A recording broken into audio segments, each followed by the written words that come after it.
오늘부터 열왕기 하 성경을 중심으로 하나님 말씀을 전하고자 합니다. 오늘은 열왕기 하 강의 첫 번째 시간, 하나님을 찾아야 할 때, 하나님을 찾아야 할 때라는 제목으로 하나님 말씀 증거하도록 하겠습니다. 열왕기 하를 이제 우리가 계속 살펴볼 것이기 때문에 오늘은 잠깐 열왕기 하에 대한 기본적인 배경을 설명해 드리겠습니다. 먼저 열왕기 하는 열왕기 상과 한 권의 책이었습니다. 히브리 성경이 헬라어로 번역이 되는 과정에서 그 분량이 많아서 분량을 그냥 나눈 것뿐입니다. 그렇기 때문에 열왕기 상과 열왕기 하는 같은 내용, 같은 주제를 다루고 있습니다. 왜냐하면 한 권의 책이기 때문에. 이것은 사무엘 상하, 역대기 상하도 같습니다. 이게 상하로 나눈 것은 나중에 책이 번역되면서 헬라어로 번역되면서 나눈 것입니다. 열왕기서는 이스라엘의 왕들의 기록입니다. 영어로 열왕기서의 그 제목이 그냥 킹스입니다. 킹스. 이스라엘의 왕들이죠. 사무엘서는 사울 왕과 다윗 왕의 기록이고, 열왕기서는 다윗 왕의 아들인 솔로몬부터 남유다가 멸망할 때 마지막 왕 시드기야 왕까지의 기록입니다. 열왕기서와 역대기서가 비슷한 시기에 기록되었지만 조금 다른 관점을 가지고 있습니다. 열왕기서는 북이스라엘과 남유다 모든 왕들이 다 기록되었지만 이 역대기는 남유다를 중심으로 기록이 되었습니다. 왜냐하면 그 독자들이 달랐기 때문입니다. 열왕기서의 독자는 포로가 된 유대인들 대상으로 기록되었고, 역대기는 포로가 된 다음에 돌아온 사람들을 위주로 기록이 되었기 때문입니다. 그래서 역대기와 열왕기서의 그 주제도 조금씩 다릅니다. 제가 이 부분을 조금 이따가 말씀드리겠습니다. 이 열왕기하가 이스라엘 왕들의 기록이긴 하지만 단순히 이스라엘 왕들의 기록만은 아닙니다. 만약에 이것이 단순하게 이스라엘 왕들의 기록이라면 우리가 이 성경을 살펴볼 필요가 없겠지요. 여기에서 하나님께서 어떻게 역사하는지 거기에 대해 해답이 여기에 들어있는 것입니다. 열왕기서는 가장 이스라엘이 최고조, 가장 번성했고 가장 흥황했던 것으로부터 시작합니다. 왜냐하면 다윗이 솔로몬에게 왕위를 넘겨주죠. 솔로몬이 다윗으로부터 왕위를 이어받았기 때문에 그의 지혜로 이스라엘이 정말 풍성한 삶을 산 것입니다. 그리고 드디어 이스라엘이 그렇게 고대했던 성전이 세워지지요. 솔로몬 성전이. 그래서 하나님을 예배하는 것들이 막 일어난 겁니다. 그래서 열왕기서의 가장 처음은 가장 이스라엘의 최전성기를 말하고 있습니다. 하지만 어떻습니까? 열왕기서가 진행되면서 제일 마지막에 어떻게 끝납니까? 이스라엘이 멸망하는 것으로 끝나는 것입니다. 왜냐하면 결정적인 계기가 솔로몬이 임기 말에 하나님을 버리고 우상 숭배를 하기 시작했습니다. 그래서 솔로몬 사후에 이스라엘이라는 나라가 두 동강이 나버리죠. 북쪽에는 북이스라엘, 남쪽에는 남유다로 두 동강이 나버립니다. 그래서 열왕기 상보다 열왕기 하가 더 어둡습니다. 왜냐하면 이스라엘이 멸망으로 나아가기 때문입니다. 열왕기 하 17장에 북이스라엘이 멸망하고 열왕기 하 마지막 장인 25장에서 남유다가 멸망하고 맙니다. 그래서 약 460년 동안의 이스라엘 왕정 시대가 끝이 나는 것입니다. 열왕기서의 주제, 이것이 무엇이냐? 한마디로 말하면 왜 북이스라엘과 남유다는 멸망할 수밖에 없었는가? 여기에 대한 해답을 주는 것이 바로 열왕기서입니다. 제가 조금 전에 말씀드렸던 대로 열왕기서의 최초의 독자들은 이스라엘이 멸망하고 외국에서 포로 생활을 하는 그런 사람을 대상으로 기록이 되었습니다. 이들은 나라를 잃고 자유를 잃고 외국에 와서 포로 생활을 하는 겁니다. 이들은 항상 이런 질문을 했을 것입니다. 왜 우리는 나라를 잃을 수밖에 없었고 왜 우리는 여기서 포로 생활을 할 수밖에 없는가? 이 질문을 계속 했던 것이죠. 여기에 대한 답을 주는 것이 바로 열왕기서라는 것입니다. 풀러 신학교에서 교수 생활을 했던 존 골딩 게이라는 교수가 있습니다. 이분이 열왕기서의 주제를, 기록된 목적을 이렇게 말했습니다. 포로기까지 이르는 역사를 열왕기가 살펴보고 있는 것은 왜 포로로 끌려가는 것이 발생했는가를 설명하고 하나님이 이스라엘을 심판하는 충분한 근거가 있었다는 사실을 인정하고 있음을 보여주려는 것이다. 열왕기는 일종의 고백 형식 또는 하나님의 심판의 정당성을 찬양하는 행위이다. 우리가 오늘 지금 열왕기하 1장 초반부를 읽어봤습니다. 오늘 우리가 다룰 주제 본문도 이 주제를 지금 말하고 있습니다. 왜 이스라엘은 멸망할 수밖에 없었는가? 그 예를 오늘 우리가 읽은 본문 아시아 왕으로부터 찾을 수 있다는 것입니다. 이야기의 줄거리는 간단합니다. 아시아 왕이 자기의 집, 그러니까 왕궁이지요. 왕궁의 난간에서 떨어졌습니다. 그래서 병이 들었습니다. 왕궁에 있는 모든 사들이 다 달라붙어가지고 왕을 치료하려고 했지만 치료가 안 되고 그 병이 더욱더 심해지게 되었습니다. 그러자 아시아가 사자, 메신저들을 보냈는데 블레셋 북쪽에 있는 에글론으로 보내가지고 그 에글론의 신인 바알세붑에게 이 병이 나을지를 물어본 것입니다. 그런데 이 사자들이 에글론으로 가는 도중에 엘리야를 만나가지고 말을 듣습니다. 엘리야가 무슨 말을 합니까? 왕이 반드시 죽을 것이다. 이 말을 하는 거죠. 이것이 바로 대략적인 메시지입니다. 우리가 이 본문 말씀을 통하여 어떤 교훈을 얻을 수가 있겠습니까? 저는 세 가지 질문을 던짐으로 이에 대한 해답을 얻을 수 있다고 생각합니다. 첫 번째가 뭐냐면 나는 하나님께서 주신 기회를 잘 선용하고 있는가? 제가 왜 이 질문을 던지냐면 아시아의 이전의 삶을 생각해 볼 때 우리가 이 질문을 던질 수밖에 없습니다. 우리가 본문을 잘 살펴보면은 아시아가 난간에서 떨어져 가지고 병이 든 것은 하나님께서 아시아에게 주신 은혜입니다. 그리고 기회입니다. 왜 그런가 제가 말씀을 드리겠습니다.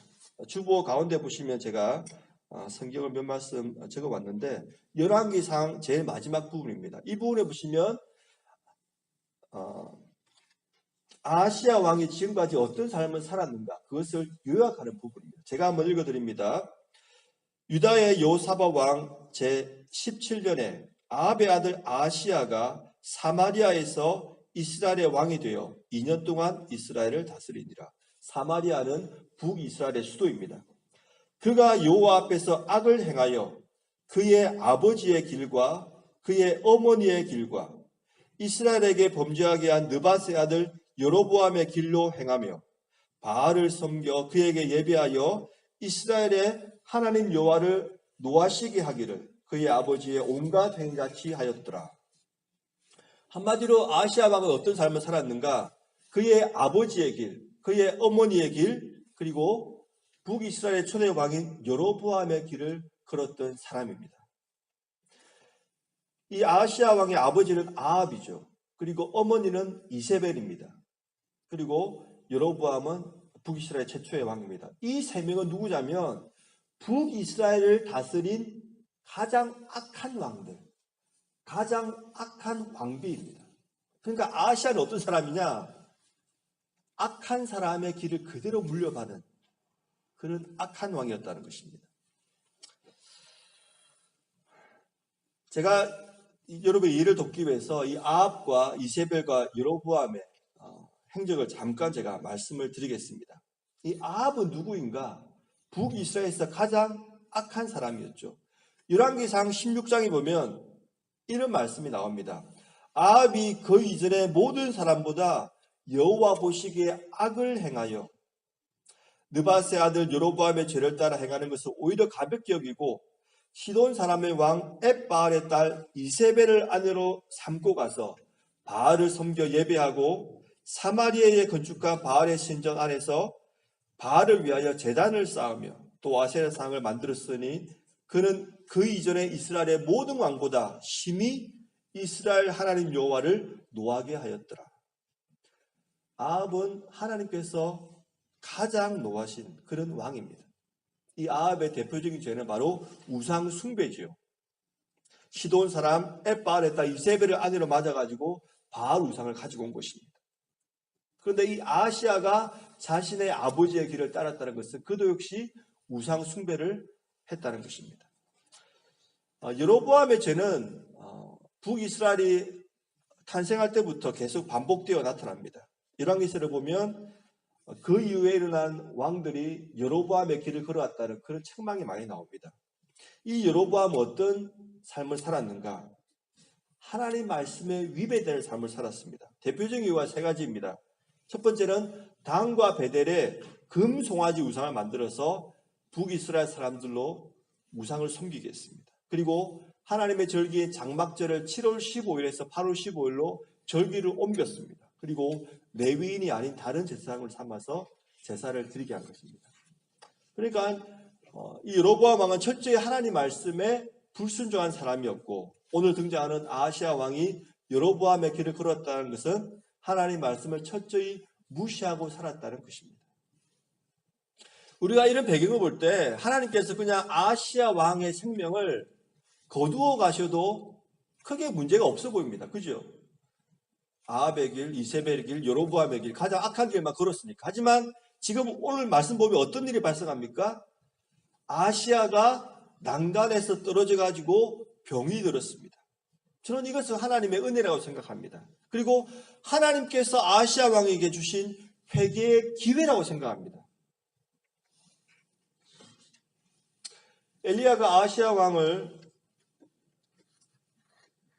책망하고 그에게 심판을 선포할 때도 아하시아 왕이 이전에 행했던 행위를 언급하지 않습니다. 지금 그가 마지막 기회에 하나님을 찾지 않은 것에 대해서 심판을 한다고 지금 말을 하고 있기 때문입니다. 사랑하는 성도 여러분, 우리가 세상을 살면서 많은 사람을 주위에서 봅니다. 일평생 하나님을 찾지 않아도 될 만큼 평탄한 삶을 살다가 이 세상을 떠난 사람들은 축복된 삶을 산 것이 아닙니다.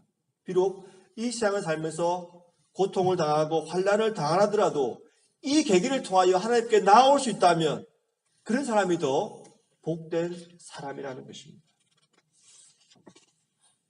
사랑하는 성도 여러분, 우리는 어떻습니까? 혹시 우리 중에 고통이나 환난 가운데 계신 분이 계십니까? 이 어려움을 통하여 하나님의 부르시는 음성을 들으시고 하나님께 더욱더 가까이 나아가고 계십니까? 아니면 아하시아처럼 하나님과 상관없는 삶을 끝까지 살고 계십니까? 아하시아는 왜 하나님께 끝까지 나아가지 못했을까요? 저는 두 번째, 세 번째 질문이 이에 대한 해답을 준다고 생각합니다. 두 번째 질문은 이것입니다. 나는 하나님을 누구로 생각하고 있는가? 제가 오늘 본문 6절 말씀을 한번 읽어드리겠습니다. 그들이 말하되 한 사람이 올라와서 우리를 만나 이르되, 여기서 한 사람은 엘리야지요. 너희는 너희를 보낸 왕에게로 돌아가서 그에게 고하기를 여호와의 말씀이 이스라엘에 하나님이 없어서 네가 에글로 내신 바알세붑에게 물으려고 보냈느냐? 그러므로 네가 올라간 침상에서 내려오지 못할지라 네가 반드시 죽으리라. 여기서 보시면 하나님께서 하나님을 찾지 않은 이 아하시아에게 내가 반드시 죽으리라는 말씀을 하십니다. 우리가 이 말씀을 통하여 무엇을 알 수 있습니까? 하나님은 생명과 죽음을 다스리는 분이시다. 그것을 우리가 이 말씀을 통하여 알 수 있죠. 하나님께서는 생명과 죽음뿐만 아니라 온 우주를 창조하시고 지금도 온 우주를 다스리고 계신 분이십니다. 성경 제일 처음 어떻게 시작합니까? 창세기 1장 1절입니다. 태초에 하나님이 천지를 창조하시니라. 이 말씀이 무슨 말입니까? 하나님께서 천지를 창조하셨기 때문에 하나님께서는 그 천지에 속하지 않은 분입니다. 온 천지보다 더 위대하신 분이 하나님이시란 것입니다. 천지란 무엇을 말합니까? 하나님께서 만드신 모든 물질 세계와 영적 세계를 포함합니다. 그러므로 하나님께서는 보이는 모든 세계, 보이지 않는 모든 세계의 주인이시고 창조주시고 운행자라는 것입니다. 저는 이것이 성경을 이해하는 첫 번째 단추라고 생각합니다. 우리가 아침에 일어나서 단추가 있는 셔츠를 입을 때가 있지요. 그러면 제일 중요한 단추가 어떤 단추입니까? 첫 번째 단추입니다. 첫 번째 단추를 구멍을 잘못 끼우면은 그 다음 단추를 아무리 잘 끼워도 옷이 비뚤어지지요. 첫 번째 단추를 잘 끼워야지만 그 다음 단추가 가지런하게 잘 입을 수가 있는 것입니다. 마찬가지입니다. 하나님이 누구신가? 창세기 1장 1절에서 말하는 이분을 우리가 확실히 알고 믿을 때에 우리의 신앙이 바로 설 수 있다는 것입니다. 그런데 아하시아는 하나님을 이런 분으로 생각하지 않은 것입니다. 그래서 그가 누구를 찾아갑니까? 에글론의 잡신인 바알세붑에게 자신의 병이 나을지를 물으라고 사자들을 보낸 것입니다. 바알세붑이 어떤 뜻이냐면 파리의 신이라는 뜻입니다. 바알이란 것은 주, 신, 왕으로 해석할 수 있고 세붑은 파리입니다. 그러니까 파리의 신한테 지금 사자들을 보내가지고 자신의 병이 나을지를 물어본 것입니다. 고대 사회에서는 파리가 전염병, 그런 병들을 가져온다는 것으로 믿었기 때문에 이 파리를 관장하는 신이 질병도 관장한다 이렇게 생각했기 때문에 아하시아가 바알세붑에게 사자를 보내서 자신의 병이 나을지를 물어보게 한 것입니다.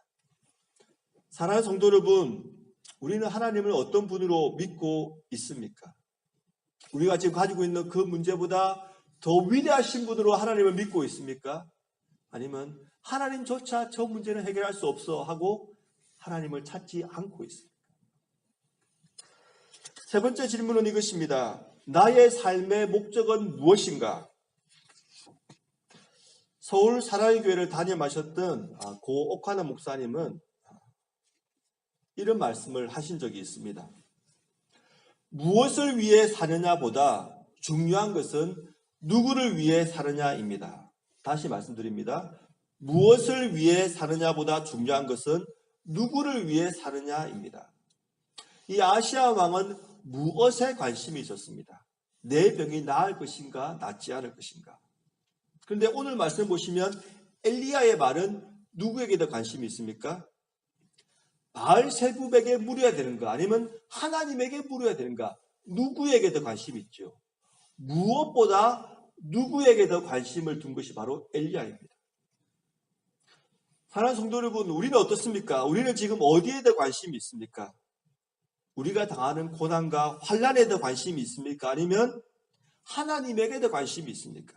우리의 문제에 더 관심이 있습니까? 아니면 그 문제를 풀 능력이 있는 하나님에게 더 관심이 있습니까? 사도 바울이 고린도 교회에 편지하면서 이런 말을 했습니다. 고린도전서 10장에 나오는 말씀입니다. 그런즉 너희가 먹든지 마시든지 무엇을 하든지 다 하나님의 영광을 위하여 하라. 이게 무슨 말입니까?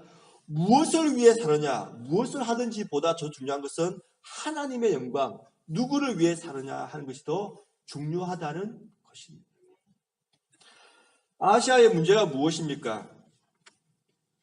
그런 하나님의 나라 이스라엘의 왕이었음에도 불구하고 하나님의 영광에는 관심이 없었다는 것입니다. 단지 나에게 병이 들었는데 이 병이 나을까 안 나을까 거기에만 관심이 있었다는 것입니다. 이런 아시아의 행동을 볼 때 더 이상 이스라엘이라는 나라는 존재할 이유가 없어진 것입니다. 이것이 바로 열왕기서가 왜 이스라엘이 멸망할 수밖에 없었는지에 대해서 설명해 주는 부분입니다. 말씀을 맺겠습니다. 아하시아는 그가 행한 나쁜 행동에도 불구하고 하나님께서는 그에게 돌아올 수 있는 기회를 주셨습니다. 하지만 그는 끝까지 하나님을 찾지 않았고 이방 우상을 찾음을 통해서 마침내 하나님의 심판을 받고 만 것입니다. 어떤 분들은 이렇게 생각하는 분도 있을 수 있습니다. 실제로 저도 봤고요. 어떤 사람들이 이렇게 생각합니다. 평소에 하나님을 찾지 않았는데 어떻게 어려움을 당했다고 하나님께 도움을 청할 수가 있는가? 나는 죄송해서라도 하나님을 어려움을 당했을 때 찾을 수 없다. 이렇게 말하는 분이 간혹 계시더라고요. 저는 이런 분들을 위해서 이사야 55장에 나오는 말씀을 들려주고 싶습니다. 너희는 여호와를 만날 만할 때에 찾으라. 가까이 계실 때에 그를 부르라. 악인은 그의 길을, 불의한 자는 그의 생각을 버리고 여호와께로 돌아오라. 그리하면 그가 긍휼히 여기시리라. 우리 하나님께로 돌아오라. 그가 너그럽게 용서하시리라. 하나님께서 부르시는 자는 선한 사람이 아닙니다. 착한 사람이 아닙니다. 여기서 말씀 보시면 악인은 그의 길을, 불의한 자는 그 생각을 버리라고 말합니다.